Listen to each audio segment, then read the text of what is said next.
Hi guys, welcome back to my channel. This is She Starts Saving and I'm Nicole, and it's a little bit late, but today's video I am going to talk all about my overall numbers for 2020. So that's debt, that's savings, or maybe lack of savings, and my financial goals of 2020 itself. So I'm doing everything handwritten this time on an actual budget book because my laptop has broken so badly. I unfortunately can't set up my budget spreadsheets how I want to, so I am going back to basics, cash envelope system, properly stuffing the envelopes, writing them all down.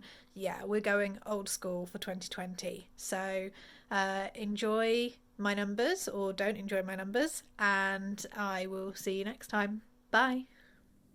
Okay, guys, let's get started. So, after 4 hours and 45 minutes of work, I have finished my financial goals, my debt tracker, savings tracker, and then I've also broken it down into a sinking fund tracker, and I have also sorted out January. However, today's video is going to be about financial goals, debt, and savings tracker. So let's go straight to my financial goals, and here they are. So the first one is to be debt free. I want this gone. I ideally want this gone by March, but I don't know right now if that's possible given my current employment state.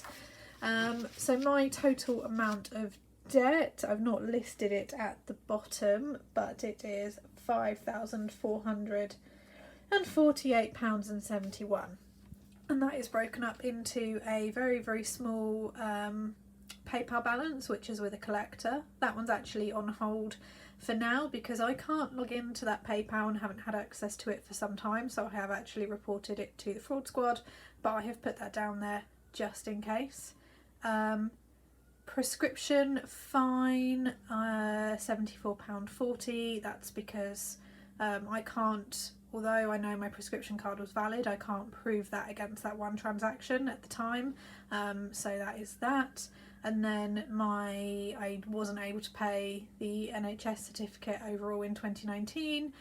This is all wrapped up in part of the problems that happened in November, so they have billed me for the whole year at £93.60.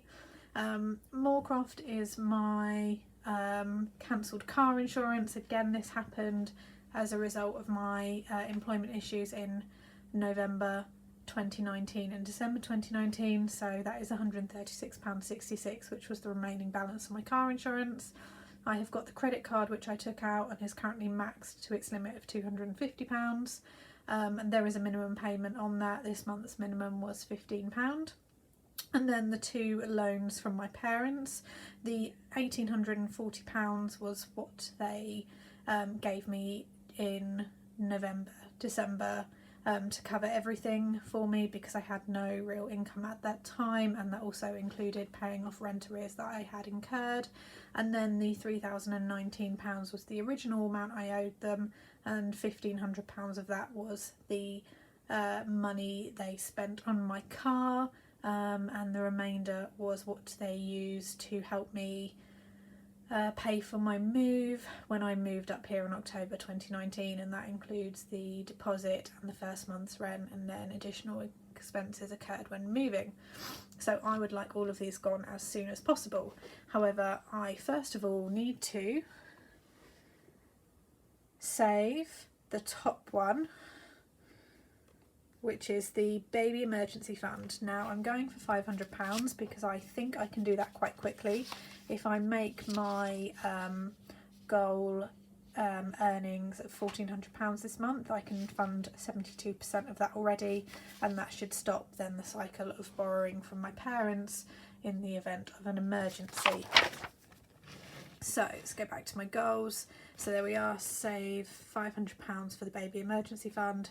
And then in terms of my earnings, I have included that in here as well. So I'd like to earn £10,000 from freelance costume work over the course of 2020, and then have a total income of £40,000 this year across my freelancing work and business and any other work I can pick up as well.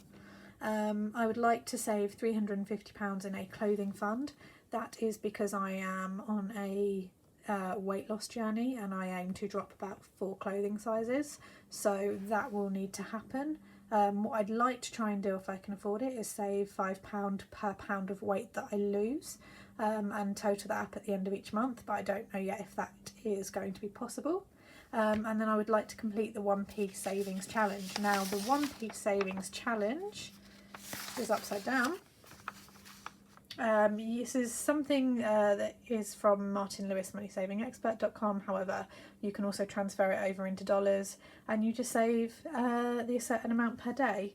So what I have actually done was I had a load of kind of what I call shrapnel, so silver and copper pennies and coins, just stashed in a jar. I added them all up, so I have actually been able to go down to day 17 already, so I've ticked that off and made a note in my calendar to resume as of day 18. We have the way I am accounting for this, that's a shame.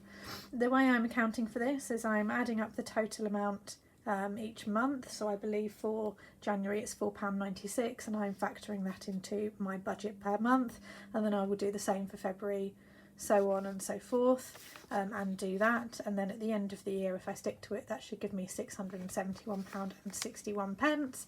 I may choose to throughout the year move however much I've saved into a set sinking fund that I have set up or not. I'm not sure on that one yet. And then I would also like to do the 52-week saving challenge, which I know is doing the rounds, and this is where you end up with £1,378 or dollars if you're doing it overseas, and you just save this amount per week. So I have been able to save £3 so far, and for January that then works out as you can see there, £15 for January, and I've done the same thing and just budgeted that into my monthly amount. I would then like to, after I've become debt free, save a 6-month emergency fund of £15,000. That number feels right and solves my security gland, but I haven't, as you can see, put a set date on that one. And then the same there, weight loss clothing fund, and then the baby emergency fund as well. I would like to save a £2,000 moving fund, and yes, so we can see here, so that I can move house. I am currently living in a studio bedsit that when I got it, I hadn't intended on working from home or using it in that capacity, and I am also technically not allowed to have pets where I live, and I have a cat. So I know that wherever I move to will be more per month. I'm not going to set a date on that one. Once I have the £2,000, I will then start house hunting and having a look and seeing what my options are. And then the save for the car fund as well. I would like to have a £1,000 rolling car fund throughout the year, and that will fund things like any repairs, bills, annual car insurance and things like that. So that's what I'd like to have ideally by the end of this year, but if throughout the year I have to dip into it because of a car bill or whatever, then I will. These are just more my wishes really. I'd like to sinking fund 3 holidays that are based in the UK. Just quickly there so we can see, I have my DV Assessor 2020. This one I have put in here because last year one of my fellow assessors ended up having to go out and buy 2 tents for the scheme. He was reimbursed, but that was after the point, and I definitely felt there was a bit of a I didn't feel very financially secure during that trip. So and that will be by July 2020. I do have a couple of little overnight camps for that scheme in April and May, so that may be dipped into, but that's the total amount that I'd like to have in there.